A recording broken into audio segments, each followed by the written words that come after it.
बिस्मिल्लाहिर्रहमानिर्रहीम। अस्सलामुअलैकुम। घरेलू जिंदगी की कहानी में खुशामदीद।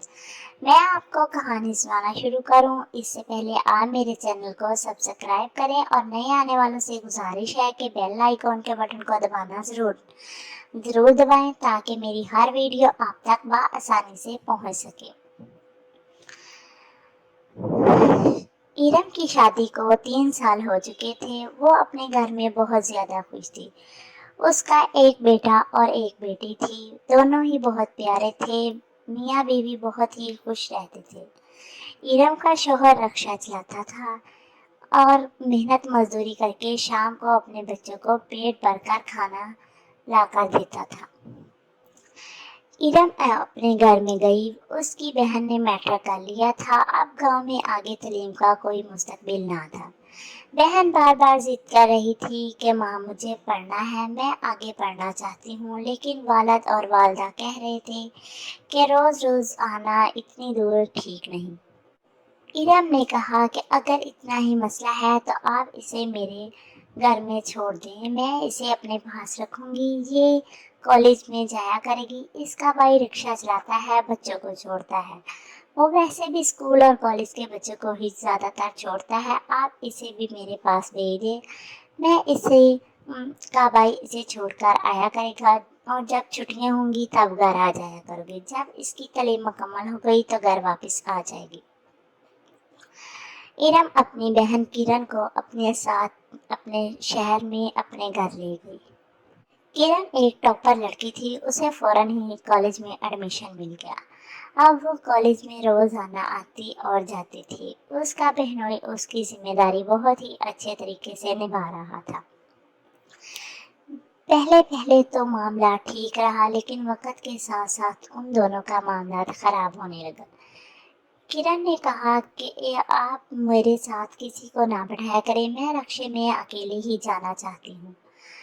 वो उसका बहनोई उसकी बात को ना समझा, लेकिन वो बहुत ज्यादा खूबसूरत थी। जल्दी ही बहनोई को अपने चक्कर में फंसा लिया।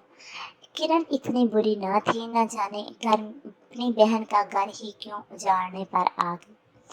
दोनों बहनोई और साली में गलत चक्कर शुरू हो गया। अब वो दोनों ही रिक्शे में आते जाते। वो किसी को रिक्शे में साथ ना बिठाता और मोहब्बत भरी बातें करते रहते। एक दिन स्कूल में छुट्टी थी, फिर भी तैयारी की और सुबह सुबह तैयार होकर रिक्शे के पास आकर खड़ी हो। वैसे भी घर में अब उसका बहनोई उससे खिंचा खिंचा सा रहता। अक्सर उसे नोका टोकी करता और कहता कि ये खामखा हम पर बोझ बनी हुई है। हम अपना खर्चा बहुत ही मुश्किल से चलाते थे और ऊपर से ये आ गई। किरण को समझ नहीं आती थी कि उसका शौहर ऐसे क्यों कर रहा है, जबकि वो बहुत ही अच्छा था। अपनी बीवी से बहुत ज्यादा मोहब्बत करता था। सास भी अक्सर कहती, ना जाने इसे क्या होता जा रहा है, तुमसे तो इतना प्यार करता था, क्यों खिंचा खिंचा सा रहता है।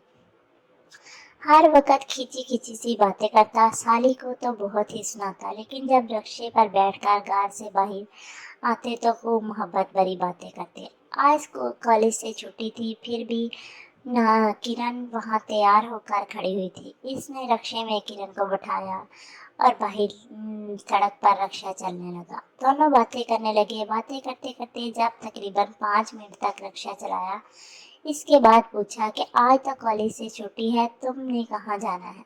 मुस्कुरा कर बोली, क्यों, कॉलेज के अलावा मैं कहीं नहीं जा सकती। रिक्शा रोका। रिक्शे के आस पिछली सीट पर किरण के बराबर पर आकर बैठ गया और कहा, जनाब जहाँ चाहेंगे वहाँ ले चलूंगा, परेशान क्यों हो रहे हैं।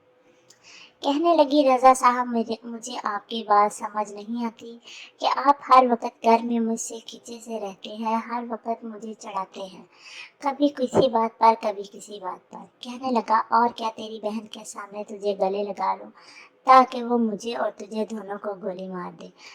कहने लगी, नहीं नहीं ये बात नहीं, लेकिन आप इतने तंज क्यों करते हैं। कहने लगा, इसलिए करता हूँ ताकि उसे शक न हो जाए।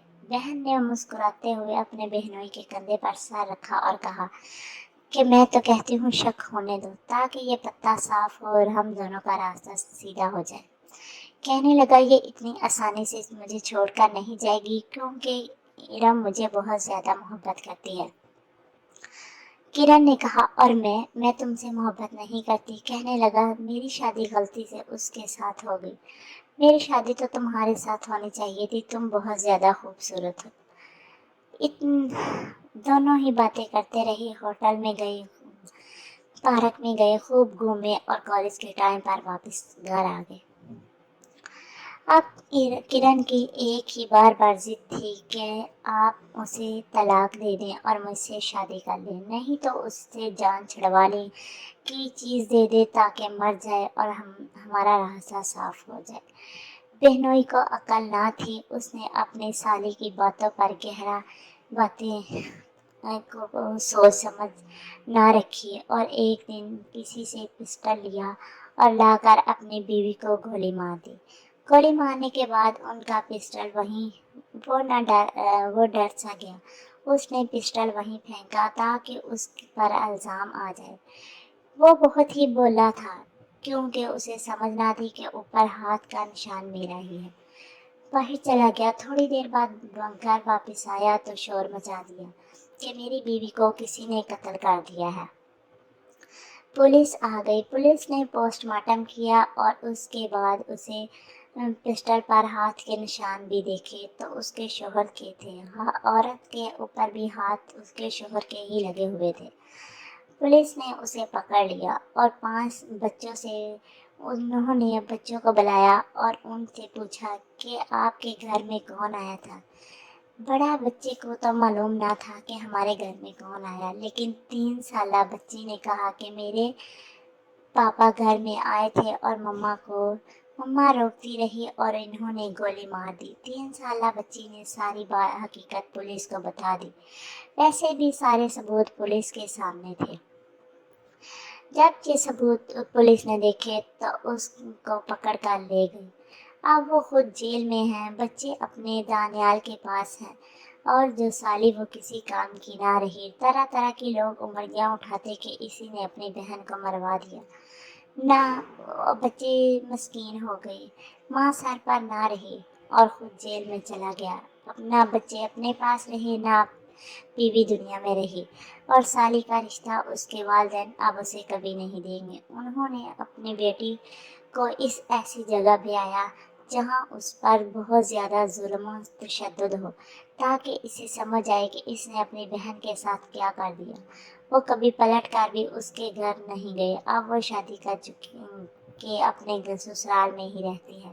ماں باپ بھی اس سے ملتے نہیں۔ اگر وہ آدمی سوچ سمجھ کر فیصلہ کرتا اور سالی کو سمجھاتا کہ تم غلط کر رہی ہو، میرا تمہارے ساتھ کوئی تعلق نہیں، میری بیوی اچھی ہے، آج وہ بھی بچوں کے ساتھ بھی ہوتا اور اس کی بیوی بھی، وہ دونوں خوشحال زندگی گزارتے۔ لیکن میں سب بھائی بہنوں سے بھی ریکویسٹ کرتی ہوں کہ اپنی نوجوان بچی کو کبھی بھی کسی دوسرے رشتہ دار کے گھر نہ بھیجا کریں، کیونکہ وہ ناسمجھ ہوتی ہے، اسے پتہ نہیں کہ وہ کیا کر رہی ہوتی ہے۔ ایک غلط فیصلہ ساری زندگی تباہ کر دیتا ہے۔ میری کہانی سننے کا شکریہ۔ آپ کے پاس بھی کہانی ہو تو پلیز مجھے کمنٹ کریں تاکہ میں آپ کی کہانی اپنی کہانیوں میں شامل کر سکوں۔ ملیں گے نئی کہانی میں نئے سبق کے ساتھ۔ اللہ حافظ۔